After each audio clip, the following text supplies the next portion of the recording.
Isabella Morgan's heart stopped as her phone screen lit up with a notification. Her boss, Daniel Parker, CEO of Parker Enterprises, had just played the voice note meant for her daughter Zoe. "Good night, Daddy. I love you to the moon and stars.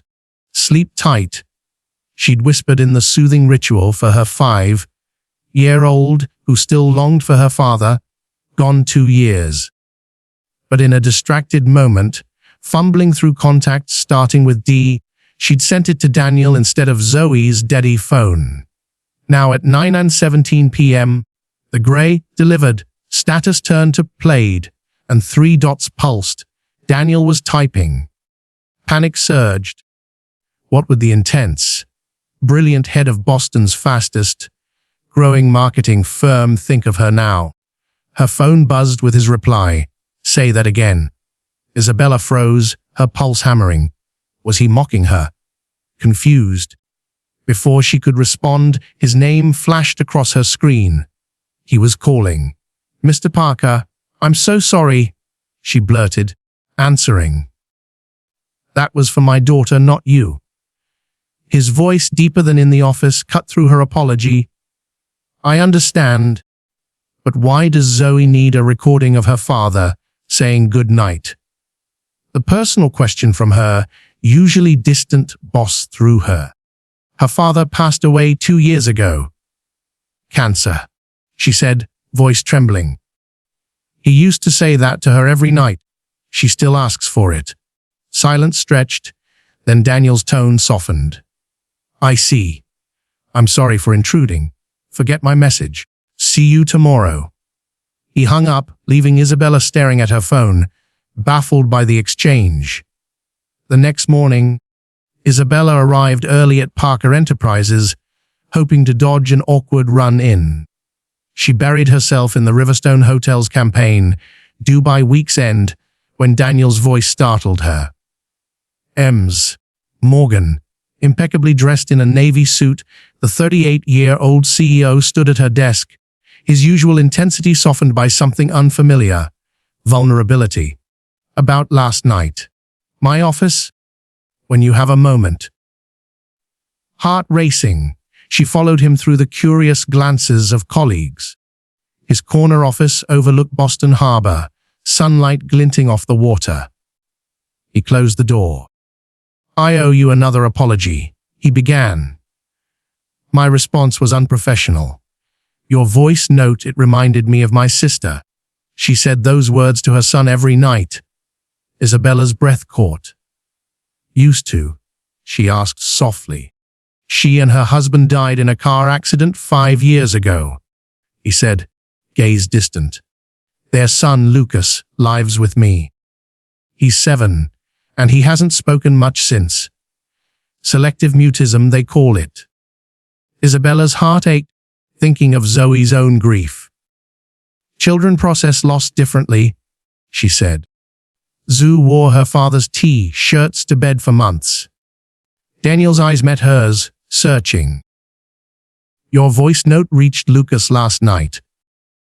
He was in the room when I played it, and for the first time in months, I saw emotion in his eyes.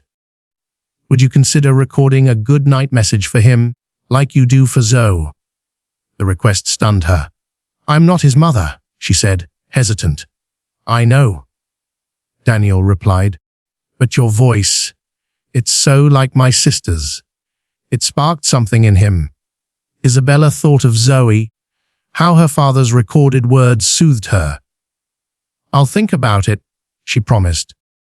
That evening, after tucking Zoe in and recording her nightly "Daddy" message, Isabella sat on her balcony, city lights flickering below. Daniel's pain mirrored her own desperate need to ease Zoe's grief. She texted her sister, Rachel, who called immediately. "You're going to his house?" Rachel's voice hit a pitch that made Isabella wince. "It's not like that," she insisted, stirring pasta sauce while Zoe colored nearby. "It's for his nephew who lost his parents," Rachel scoffed. "Boston's most eligible bachelor has nothing to do with it." Isabella rolled her eyes, but her stomach fluttered, recalling Daniel's softened gaze. Thursday evening, Isabella stood outside Daniel's Beacon Street brownstone, smoothing her blue dress. The oak door swung open before she rang, revealing Daniel in jeans and a grey sweater, a striking contrast to his office polish. "Thank you for coming," he said, his smile warm. The home was inviting, blending elegant architecture with child-friendly touches. In the kitchen, a boy sketched intently at the island. "Lucas, this is Ms. Morgan," Daniel said. Lucas glanced up, his dark eyes assessing, then waved briefly before returning to his drawing. A detailed rocket ship soaring through stars. "That's incredible," Isabella said, smiling. "My daughter Zoe's rockets look like potatoes with windows." Lucas's mouth twitched, almost a smile. Dinner was homemade lasagna, surprisingly delicious.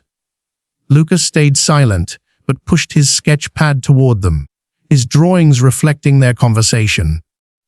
After, in the living room, Daniel spoke softly. "Lucas's therapist says hearing other children talk about loss might help. How has Zoe coped?" Isabella shared how Zoe struggled after Matt's death, how the nightly recordings became her anchor. Lucas watched intently, then showed her a drawing a girl with a phone, stars above her. Tears pricked Isabella's eyes. "Is that Zoe?" she asked. He nodded, then wrote in his notebook, "I miss my mom's voice." Her heart broke. "I bet it was beautiful," she said. He wrote again. She sang "Twinkle, Twinkle, Little Star" every night. Daniel's sharp intake of breath revealed he hadn't known. "Would it be okay if I recorded a goodnight message for you?" Isabella asked Lucas gently.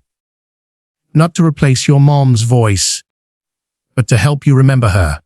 He nodded slowly. The next evening, Isabella brought Zoe to meet Lucas. The children connected instantly. Zoe's chatter about unicorns met with Lucas offering her a purple marker.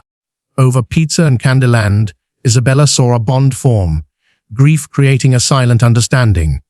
Later, in Lucas's bedroom, Isabella recorded 2 messages, Zoe's usual one and a new one for Lucas, including "Sleep tight, my little astronaut," and a soft "Twinkle, Twinkle." Lucas closed his eyes, peace settling over him. Weeks later, after countless evenings together, Isabella and Daniel's connection deepened. One rainy night at the Museum of Science, under a glowing planetarium, Daniel confessed, "I'm falling in love with you. It terrifies me." Isabella, heart racing, admitted, "I'm falling too. And it's worth it." Their lives intertwined. Zoe and Lucas became inseparable, their shared loss forging a unique bond. One night, stargazing at a state park, Lucas asked if his mom would mind Isabella's messages. Kneeling, she reassured him, "Your mom's love is in your heart forever. She'd want you to feel safe." He hugged her tightly, whispering, "Thank you." Back in Boston, Daniel proposed they move in together. "The brownstone has space," he said, nervous. "A bedroom for you. A studio for your photography." Zoe across from Lucas. Isabella's lease was ending. Glancing at the sleeping children, she agreed with one condition: what convert a room into a music room. "It's time to bring music back." Daniel grinned. Our home. 6 weeks later, moving day brought a sense of lightness. That night, as Isabella recorded Lucas's message, Daniel's arms wrapped around her. "Thank you for sending that voice note to the wrong contact," he said. "For showing me what family can be." Zoe's new request for her message sealed it.